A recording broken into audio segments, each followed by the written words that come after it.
the 7th class in our physics of materials lecture series. In the last few classes we have looked at our attempt to build a model for this for the electronic properties of materials, and in particular we looked at the possibility that we can actually use the rules that are applied to the ideal gases and see if we can extend the same set of rules to a solid material, more specifically to the electrons present within the solid material, simply because the electrons, not all the electrons, but those electrons that are supposedly free to roam around the extent of the solid, have characteristics which make them very similar to the molecules in an ideal gas. Okay, so we looked at the pros and cons of it. We looked at we put down some numbers to see whether it is reasonable or not, and then assuming that it is reasonable, we have proceeded forward with it. We also reviewed some of the important results of the kinetic theory of gases, because specifically those would be results that we will use as we proceed forward. Now very specifically I just want to proceed today towards trying to put some expressions down to understanding the electronic conductivity of a metallic sample on the basis of this process where we are looking at applying ideal gas rules to those electrons. Before we do that, let us actually try and generalize the Ohms law, which is what we are all familiar with. We will write it in a somewhat different manner, which will then become convenient for us from the perspective of this analysis that we are attempting to do. So we are quite familiar with Ohms law written as, so V is the voltage or potential difference that we are applying across the sample, I is the current that we are measuring, and the constant of proportionality then works out to this value which is the resistance of the sample. Now resistance of the sample as such depends on the dimensions of the sample.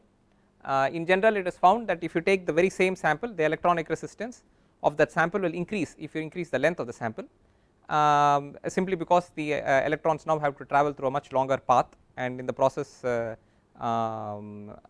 undergo more of those phenomena which slow them down.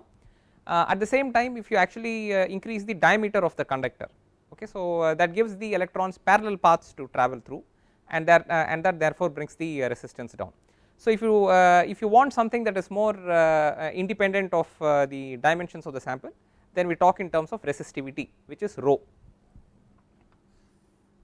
Rho is the resistivity, and the resistance then relates to rho as the resistance then is the resistivity times the length. So as the length goes up, the resistance goes up, divided by the area. So as the area goes up, the resistance comes down, which is consistent with what we just discussed. So now we just substitute this into our equation for Ohm's law, and then rewrite it in a manner that is convenient to us.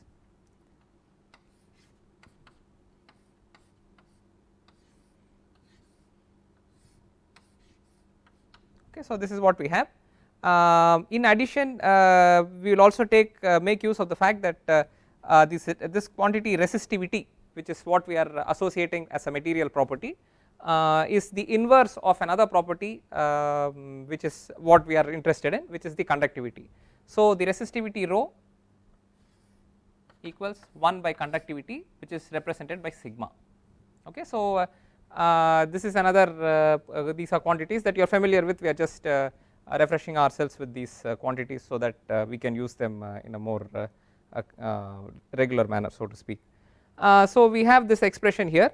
So we will just move these parameters around in a manner that makes it convenient to us. So we can rewrite this as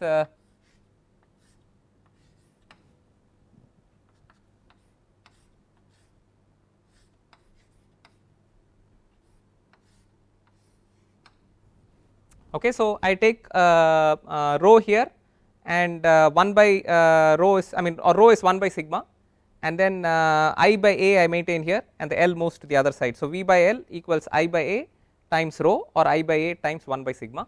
So that is what we have here, V by L equals I by A times 1 by sigma. So this is the new, it's an expression that we are headed towards.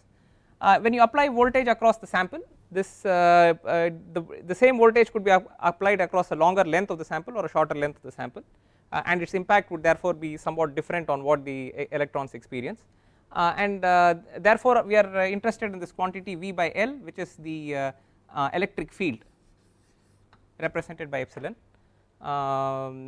and this I by A is the current per unit area, which is just the current density J. Okay, so this is electric field, this is current density, and this is sigma, the conductivity. So rewriting this, we get J equals epsilon sigma or sigma epsilon. Okay, so the conductivity or I am sorry, the current density is the field times the conductivity. So this is the equation we have, and this is our original equation is V equals IR. So both of these equations are different ways in which we write Ohm's law. So J equals sigma epsilon or epsilon sigma, the way I put it down here, and V equals IR. They are exactly the same. We have just done a small derivation to get us here. This equation up here is going to be convenient to us, so we will use this equation in the rest of this class, or towards the later part of this class. So what we are going to do is we are actually going to set this aside, work on something associated with how electrons move when you apply a field to them, and or when they experience an electric field, and then we will come up with an expression where we will have current density and we will have the field, and then we will have some other quantity here. That quantity we will now associate with the conductivity. So this is the general process that we are going to do, right. So so with this background, let us now come back to this model that we are trying to develop, which is to extend this free electron theory into to help us come up with an expression for the conductivity that we measure for a metal. Now this approach is credited to two people.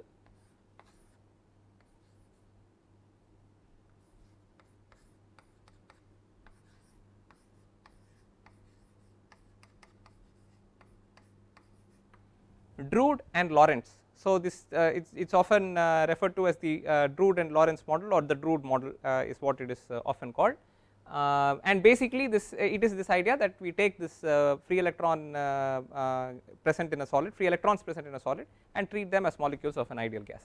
Okay, so this is the approach that we will use. So and these are the people credited with it. So with this we will begin by trying to see what happens to electrons as you apply a field across this sample. So we will assume for the moment we have a one dimensional sample, and in that the electrons are running around, and then we at initial stage they are all sitting at neutral condition, and then we apply a potential across a potential difference across this conductor. So in general, if E is the electronic charge, and if you apply a field epsilon, so this is volts per meter, then the force experienced by the electron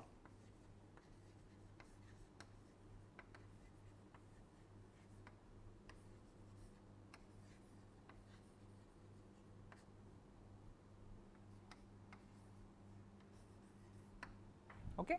So force experienced by the electron is the charge of the electron times the field, and you can easily check the dimensionality of this because this is in coulombs, this is volts per meter. So a coulomb volt per meter is what we have. A coulomb volt is a joule, so we have joules per meter, and a joule itself is a Newton meter. So therefore we have newtons. Okay, so therefore in terms of the units or the dimensions of this quantity we are right. Okay, so this is the force experienced by the electron. So force as we also define it is simply the mass times the acceleration. The electron has a mass m, we'll assume that it has a mass m. So mass times m dV by dt equals EE. Okay, m dV by dt equals EE. So this is the mass times acceleration for the electron, this is the force that it is experiencing. So both sides we have force. So we are now left with this equation. Okay, so let us examine this for a moment. what we see is that we have mass times acceleration is a force. At a given point in time, given what we have described, we have just applied a field to the sample. Okay, so therefore, this epsilon is actually a constant quantity. We have just specifically put some whatever 5 volts or whatever 10 volts across the sample. The sample is 1 meter in length, so then we have a field of 10 volts per meter. So that is what we have. So that quantity is fixed, we are not changing that quantity. The charge on the electron is also fixed, that is the electronic charge that is 1.6 times 10 power minus 19 coulombs. So that is also fixed quantity. Mass of the electron is fixed, 9.1 times 10 power minus 31 kilograms. So that is also fixed. So when you have all these fixed quantities, what you are left with is that the acceleration is therefore now a fixed quantity, right. So dV by dt is a fixed quantity. So what this means, this equation means, even though we have quite straightforwardly arrived at this equation, what this equation means is that once you apply the field, the electrons will get accelerated because they have to respond to that field, and the acceleration is going to stay constant, right. So supposing you apply this field for a few seconds, then the electrons as per this equation will accelerate for those many seconds. If you apply it for 10 minutes, it will accelerate for 10 minutes. So therefore, if you put in say the first law of motion and you write down v equals u plus at, and let us say u is the initial velocity, it is 0, and acceleration is now fixed dv by dt. So as the time increases, the velocity of the electron will keep on increasing. Okay, so and the longer you hold this potential difference across that sample, the longer the velocity will keep increasing. So the way this equation is written, it simply implies that if you wait long enough, the electrons will continuously get accelerated. Okay, they will get continuously accelerated by the same quantity, and indefinitely the velocity will keep going up. Fine. So so this is what this equation implies. In reality, what we find is that if they are moving faster and faster and faster, and therefore going through the conductor faster and faster, in principle this means that the current in the conductor would keep on going up. Alright. In reality, we find that this is not the case. In reality, we find that once you start applying a potential, at some point in time, yeah, the electrons are moving, but they sort of reach some kind of steady state velocity and they keep continuing with that process. So we have to recognize that in practicality this equation is missing something, and we also try to understand from where that the missing quantity comes from. What basically happens is that as the electrons move, they actually collide with other electrons present within the sample. They are also sort of directly or indirectly influenced by all the ionic cores that are present. So therefore the electrons are not moving in isolation, they actually end up bumping into each other and so on. So they lose their velocity to some degree in this process. Now the faster or the higher their velocity is, the sooner it is that in general as a probability, the sooner it is that it will strike one of the other electrons present within the system. So therefore what we see is we actually recognize that there is some form of a general resistive term which is preventing the movement of the electrons, which becomes more and more prevalent or more and more visible as the velocity of the electron increases. And if you remember, when we put down these assumptions for the manner in which we will move this free electron gas theory to the ideal gas theory to the free electrons in the metal, we specifically said that between collisions, the interaction between the electron with other electrons and with the ionic cores is not being treated in any great detail. However, we will put in some approximate term which will sort of account for that overall interaction. So this overall interaction and that approximate term is what we need to introduce into this equation, so that the equation then begins to make some sense. So the way we simply do it is, we will rewrite this equation here and say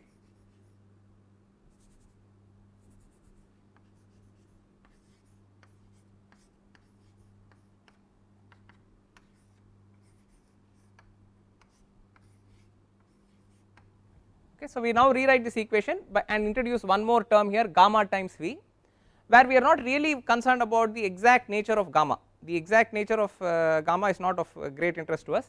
We just say that of any great immediate interest to us, but basically what we are trying to point out is that there is a accelerating force which makes the electron accelerate, and there is a general resistive force which goes up linearly with the velocity. So as the velocity goes up, there is a greater chance that the electrons will actually go and bounce off some other electron and therefore lose their velocity, and therefore there is this term which is trying to prevent an indefinite acceleration of the electron, right. So as the velocity, since this force here is constant, okay, the first term here is a constant and this keeps on raising as the velocity goes up. What will happen is a steady state is reached when the total resistive force that is being experienced by the electron equals the total accelerating force, right. At that point there is no further acceleration on that on the electron, it sort of reaches some steady state velocity. So when that happens, when the electron gains enough velocity that the resistive term that now equals the accelerating term, we actually have E minus gamma times V, we will put subscript f equals 0. What we mean is at that point some final velocity is being attained by those electrons. Up until that time it is not a final velocity because it is a changing velocity, the velocity is climbing up, okay. So velocity increases because of the accelerating term, but it will reach some final velocity at which point this term here now equals this accelerating term, and therefore there is no net force on the electron. So therefore we will get this situation. So we will use this to rewrite it and get ourselves an expression for gamma. We get gamma equals, okay, so V final is the final velocity that on average all the electrons will attain. So when you apply a potential across a typical normal electronic conductor, the electrons will get accelerated, and after some point in time they will reach each of those electrons will on average reach this velocity Vf. Beyond that, on average they will not accelerate. So now we can substitute it back in this equation and make some simplifications for ourselves. So this is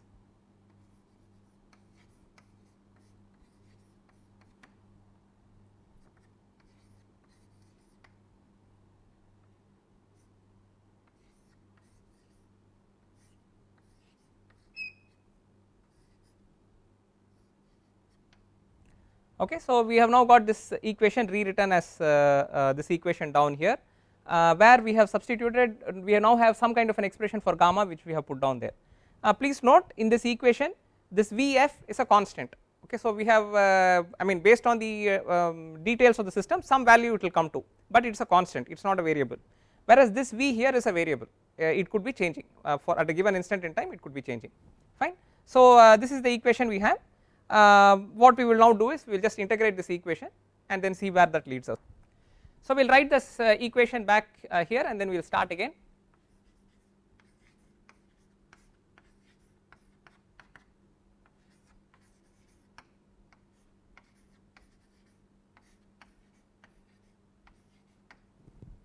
Okay, so let us just simplify and integrate. We will pull out E epsilon, so we will get 1 minus V by Vf. Okay, so now we will just move the quantities around.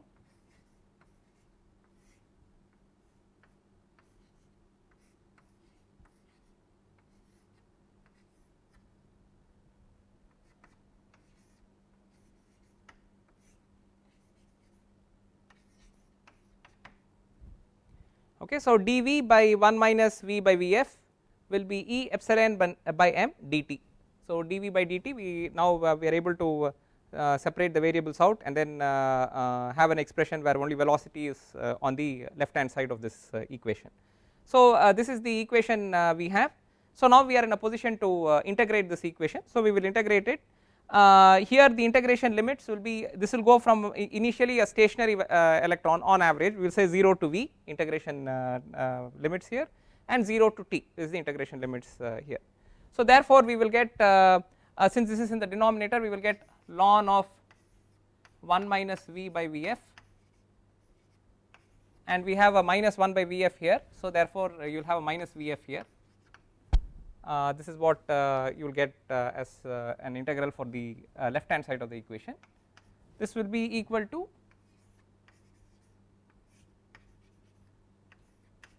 E by m times T, so 0 to T is what we will have, plus C, some constant C, okay, some constant C. Of course this at 0 will then convert this to 0, so therefore that is what it is, 0 to v and 0 to t is what we have. If you want to evaluate the constant t, we will just say that at t equal to 0, on average the v is equal to 0. This does not mean that the electrons are stationary, the electrons are actually moving around, we are just looking at the average velocity. On average the electrons have to be stationary in the absence of a field, because if they are moving, then you have current without the presence of a field, which is not prevalent in a standard conductor at normal room temperature. Okay, so this is the issue here, therefore this is what we are dealing with at this stage. Okay, so at time equal to 0, on average the velocity is equal to 0. So therefore if you substitute that at t equal to 0, this term will become 0, right, and v is equal to 0, so this is 0, so you have ln of 1 which is 0, therefore this entire left hand side term is also 0. So therefore your constant there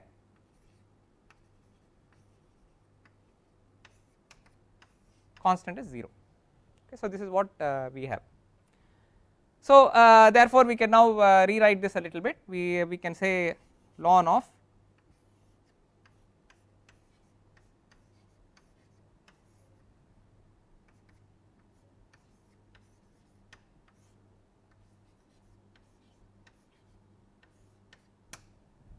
okay, so I have just taken this minus Vf and sent it to the right hand side. So this is what we have, minus Ee by mVf times t, and we have ln of 1 minus V by Vf on this side. So now let us now look at this quantity here, which is in front of this variable time variable here. So we have Ee by mVf, Ee as we recognized is the force that is being experienced by the electron, and m is its mass, therefore this is actually the acceleration being experienced by the electron. So if you see on average, let us say, like I said, on average let us assume that the electron is stationary on average when you first apply the field. So then its initial velocity is 0, its final velocity is Vf, let us say that it travels some amount of time before it has the collision.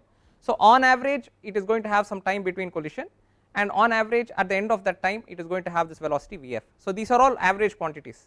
So on average it starts with V equal to 0, on average it travels for some time, the mean time between collisions, which is tau, and at the end of that mean time between collisions it has the average velocity Vf. So if you take and given that it has an acceleration Ee by m for that same duration, we actually have the final velocity Vf equals the initial velocity 0, right, plus acceleration times, we will now put this quantity tau. Tau is the mean free time between collisions, right, I will put that down again. We basically have Vf, the final velocity is the initial velocity, these are all on average final velocity is on average the initial velocity times the acceleration plus the acceleration times the time available for that process, and we are defining tau as the mean free time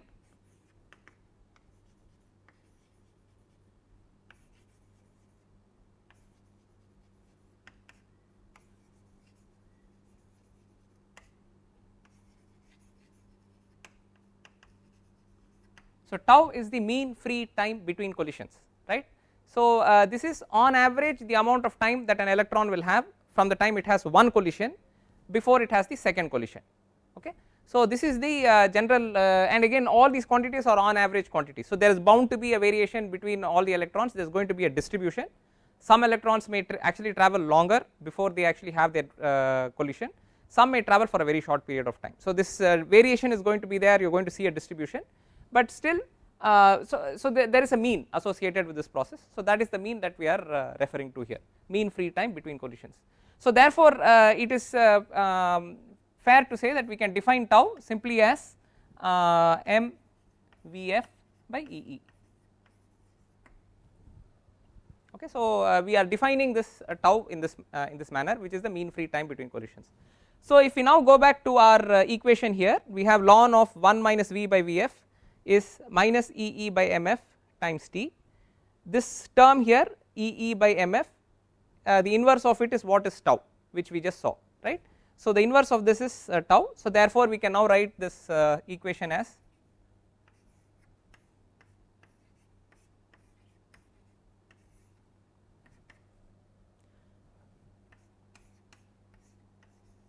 minus t by tau.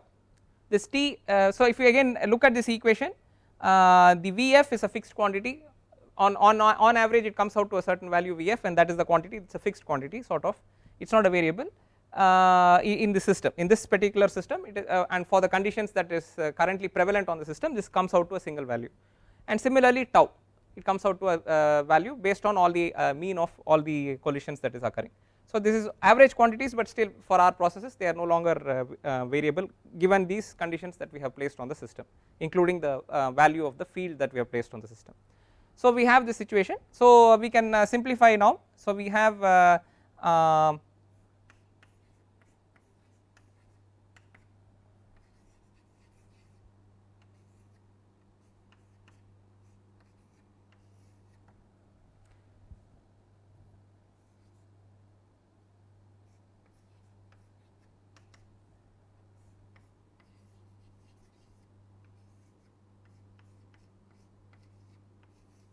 so V by Vf, V subscript f is 1 minus exponent minus t by tau, therefore the velocity at any given point in time is simply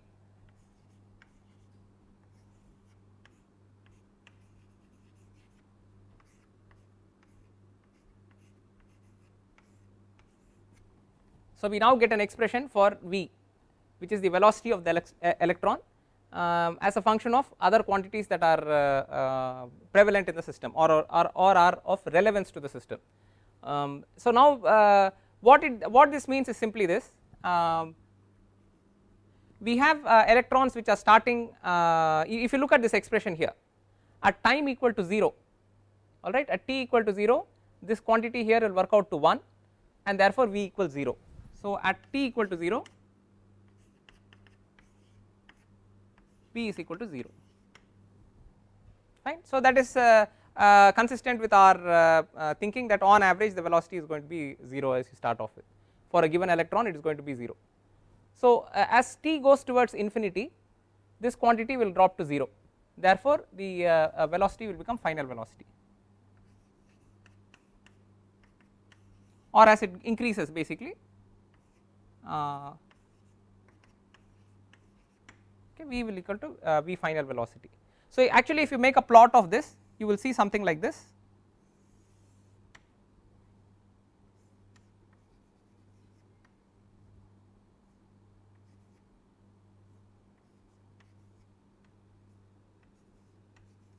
And so on, we will put tau, 2 tau, 3 tau and so on, and we are just going to plot V by Vf on this side. So this is 0 and this is 1. What we will see is that with the passage of time the velocity of the electron will actually start approaching this final velocity Vf. Okay, so this is the general picture of everything that is occurring in terms of how the electrons are responding to the field that is being imposed on them, the electric field that is being imposed on them. They begin to move, they undergo collisions. So on average tau is the mean free time between collisions, so depending on the time of collision and what velocity, of course it started off with an initial velocity, so with passage of time on average this is the process that is going to occur. It is going to catch up with the final velocity that it is supposed to have, right. So this value of tau is approximately of the order of 10 power minus 14 seconds.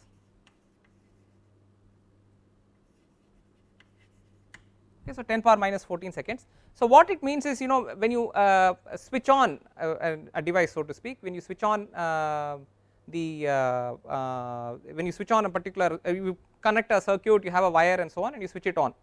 So we are talking of, from our perception the current is instantaneous, from our perception everything is working at an instantaneously working, but if you actually look at the kind of time scales that are involved here, we are looking at, you know, for the electrons to actually on average reach their final velocities.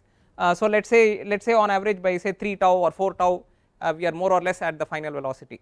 So 4 times 10 power minus 14 seconds is the kind of time frame that is involved when you simply have a conductor or resistor or something and current starts flowing through it. It takes of that order of time 4 times 10 power minus 14 seconds before things stabilize within that system, so that you see some kind of a steady state.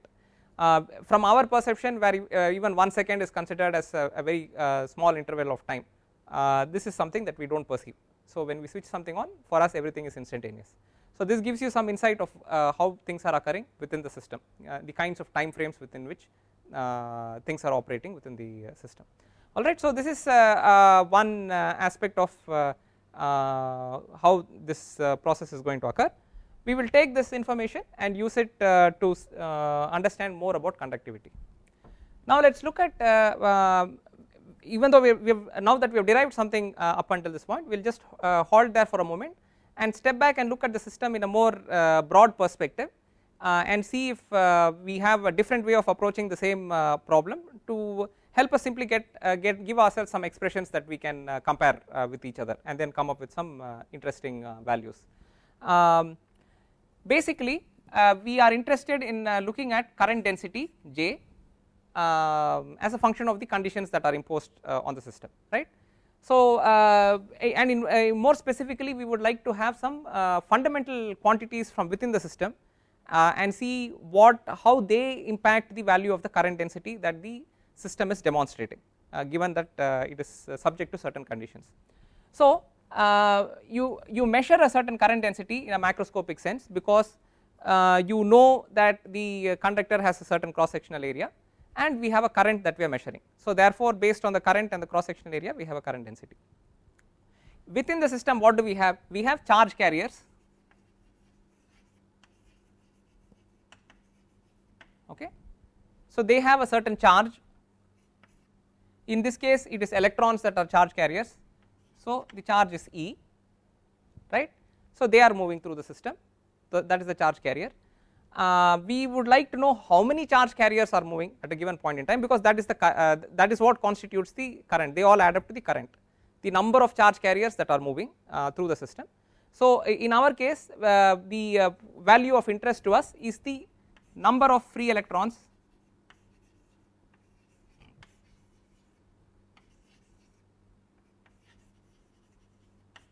per unit volume.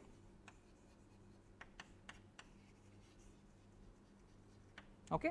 So this is denoted by n subscript f, number of free electrons per unit volume.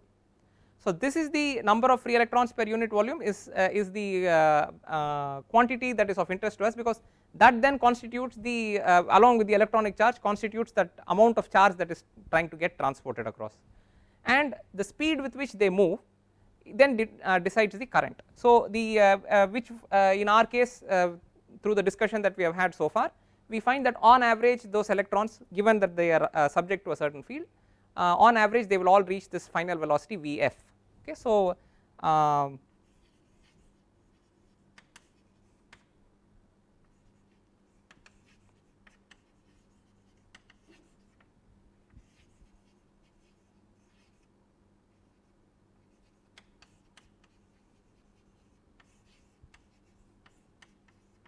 so the velocity with which the charge is transported is Vf,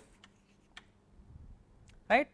So therefore this current density J is now a function of the charge that is being transported, the number of those charge carriers per unit volume, and the velocity with which they are moving. So this is the equation. So J is simply okay,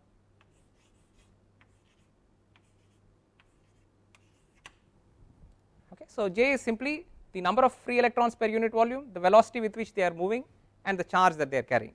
This then constitutes the current density. So all the quantities are normalized appropriately, so you especially the number of free electrons per unit volume, and therefore we get this as the current density, right. So we actually what we did is in our derivation we had EE by mVf equals 1 by tau, right. So that this is the acceleration, that is time. So this is how we defined the mean free time between collisions. Okay, so we will rearrange this so that we can give ourselves an expression for Vf. therefore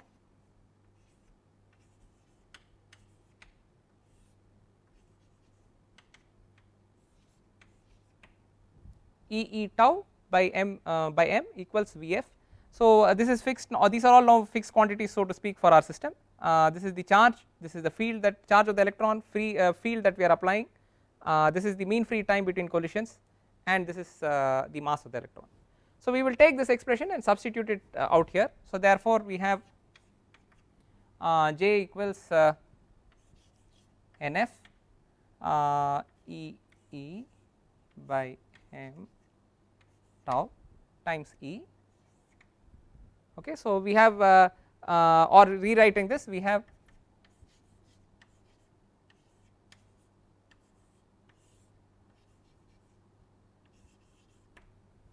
okay, so J equals Nf E square tau by m times E.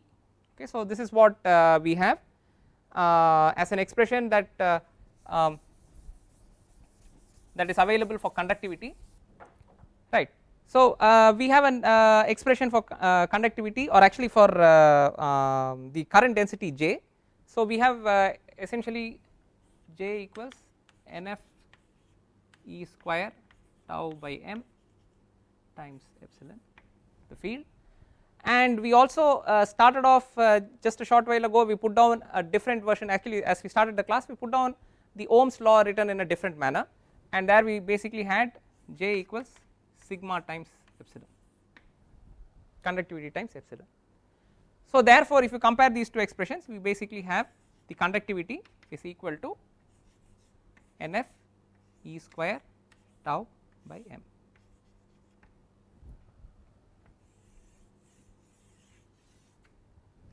Okay, so we now have conductivity which is now coming out to Nf E square tau by m. So what we have here is on the left hand side is a parameter that we can actually measure experimentally. Experimentally we can measure conductivity, actually we would measure resistivity, and then the inverse of that would be conductivity. And on the right hand side we have quantities that are fundamental to the metallic system. Okay, so please remember, in all these cases at least in our discussions we tend to concentrate or focus on a metallic system. But in principle we could extend this to other systems, but we are starting off with metallic systems because they are much better defined, and our idea that there is a free electron present within the system is valid for a metallic system. So and at least at first glance it would meet many of the requirements of a free electron gas, that the kind of description that we give for a free electron gas would be largely true for the electrons, the free electrons that are present within a metallic system. So given that, so this is a quantity Nf which is which comes from that fundamental kind of description for the metal, this Nf. So this is the number of free electrons per unit volume in that metallic system. E is the electronic charge which is then fixed. So Nf is also fixed, E is also fixed. Nf gets fixed simply because of let us say the average valence state that the typical valence state that the metallic system is going to display. So Nf is fixed, the charge of the electron is fixed, mass of the electron is fixed, and tau, as I said, for metallic systems typically works out to about 10 power minus 14 seconds. So if you put those values down, we had a value for Nf which we came up with when we first looked at how reasonable or unreasonable it is to extrapolate ideal gas behavior to electrons present within a system. At that point we came up with a value of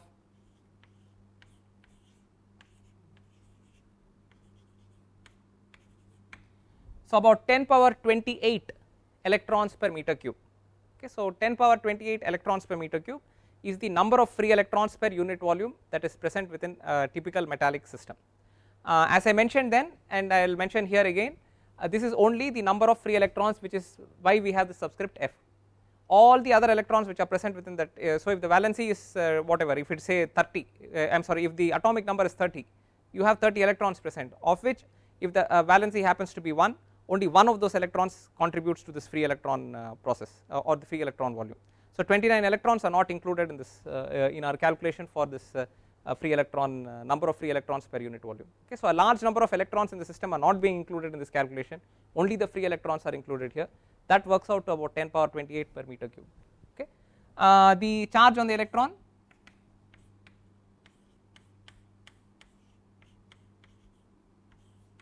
1.6 times 10 power minus 19 coulombs. The mean free time between collisions for most metallic systems works out to roughly about 10 power minus 14 seconds. The mass of the electron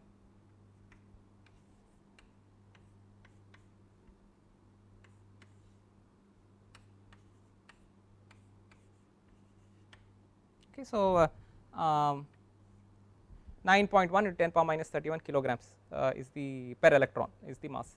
So these are all quantities which we can then independently I mean these are all known, some of these quantities are known. This is the new quantity that we have sort of discussed here, and then we are able to obtain. So given these values being prevalent within a system, if you actually go ahead and make this calculation of the conductivity as sigma is nf e square tau by m, so we will get the conductivity is approximately of the order of 3 into 10 power 6 Siemens per meter. Okay, so 3 into 10 power 6 Siemens per meter is the kind of conductivity we will get. So we need to look, so this is a value now we have come up with. So this is a value for conductivity based on fundamental values that are prevalent within the system, which we have utilized to come up with this value for conductivity. As it turns out, as I mentioned in one of our earlier classes, when we looked at the conductivity, we basically said that for metallic systems the conductivity is of the order of 10 power 7 Siemens per meter. Okay, conductivity can vary from about 10 power minus 20 Siemens per meter for really poorly conducting materials to about 10 power 7 Siemens per meter for typical metallic system which could be like copper or silver and so on. And for from metal to metal there can be some variation, and if for example, in fact we have not looked at all these, but if you look at an alloy, it is going to be a little poorer conductor than a pure metal. So even amongst metallic systems there are good conductors of electricity, there are somewhat relatively poorer conductors of electricity. So there is some variation available in the actual value of the conductivity even for a typical metallic system. Okay, so for a range of metallic systems, when you compare them, you will find some variation in the values. So therefore having of the order of 10 power 6 to 10 power 7 Siemens per meter as conductivity is reasonable for as a number that we can associate with metallic systems in general. Okay, so given this general understanding of how what kind of a value you can expect for a metallic system, the number that we are coming up with here, 3 into 10 power 6 Siemens per meter, is actually a reasonably good value, is a reasonably good prediction, so to speak, of the conductivity of the material, right. So as I mentioned also in one of our earlier classes, in some of these things our interest is to look at the order of magnitude of the prediction, and to give ourselves a sense of whether the prediction has been reasonable, or is it far-fetched, or if not, even if it is somewhere in the middle, how seriously we need to take the prediction, or how much of caution we have to consider when we look at the prediction. The number that we are coming up with is actually quite reasonable. It is very much in the range of what we are expecting for a metallic system, and therefore this kind of a prediction that has come out of this model that we are referring to as the Drude model is actually a very good, it says that the model is actually a reasonably good model, and therefore this kind of a prediction is you can consider as a success for the model, that the model has been successful in making a prediction for a material property, and that prediction actually matches what we are seeing in the experimental data, right. So so to reiterate, this is an order of magnitude prediction, and the order of magnitude of prediction is right, and as I said, for metallic systems 10 power 6 10 power 7 Siemens per meter is acceptable. These values would get impacted by any of these quantities changing.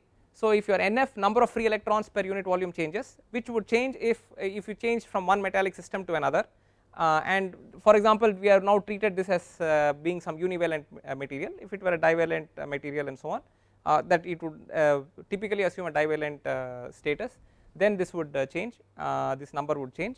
The charge is not going to change, the mass is not going to change, but depending on other aspects associated with the system, the mean free time between collisions might change, because it may have a greater probability of bumping into other electrons, especially if the number of electrons is going up. So there are a lot of parameters which could impact each other in this process, and therefore for a specific system we would actually have to put on these numbers for that specific system to come up with a prediction that we can then look at. Right, so now we have come up with a prediction for the electronic conductivity of a metallic system based on our understanding of fundamental aspects of the system, and based on the imposition of ideal gas theory processes and equations on the free electrons which are present within the system. So in this class, with this prediction we will halt our discussion. What we are going to do in our subsequent class in our next class is to take a similar approach and see if we can again take the same kinds of assumptions, same kinds of behavior, impose it again on the electrons that are present within this system, and see if on this basis we are able to predict the thermal conductivity of a metallic system. Okay, so we now have a prediction for the electronic conductivity of the metallic system, which happens to be reasonably matching with what is available as a value that you can measure. We will see if we can come up with a similar prediction for the thermal property of the same kind of a metallic system. Okay, so a metallic system where you have some free electrons which are running across. So then we will have two predictions, a prediction for the thermal property of the material, a prediction for the electronic property of the material, both of which are made within the framework of the Drude model, okay, which is simply to use the ideal gas laws on the free electrons. So we have now seen that it has been successful in measuring, giving us predicting the electronic property. We will see how successful it is in predicting the thermal property. And I mentioned in one of our early classes that one is to individually predict each of those properties, but it is also of interest to go to one level higher than that to see if it can predict the relationships between properties, any given model. When I say it, I mean a given model. In our case it is the Drude model. So we would like to see if the Drude model can predict electronic conductivity, predict thermal conductivity, and whether or not it can also predict the relationship between electronic conductivity and thermal conductivity. By that, in this case I mean simply that we have this observation that when we have good electronic conductivity we also seem to typically have good thermal conductivity, which is what is typically true for most metallic systems. So we will see if each of those values are individually predicted correctly, and also whether it is able to predict this relationship correctly. Okay, so when we reach this level of understanding of I mean when we are able to compare these values and see that it is making the predictions right, it is also predicting the relationships right, then we get greater confidence in this model. So that is the direction in which we will head, and then at that stage we will also see if there are any other properties it makes a good prediction of, and also any shortcomings that are there present in this model. Okay, so with this we will conclude today's class. We will look at thermal conductivity in our next class. Thank you.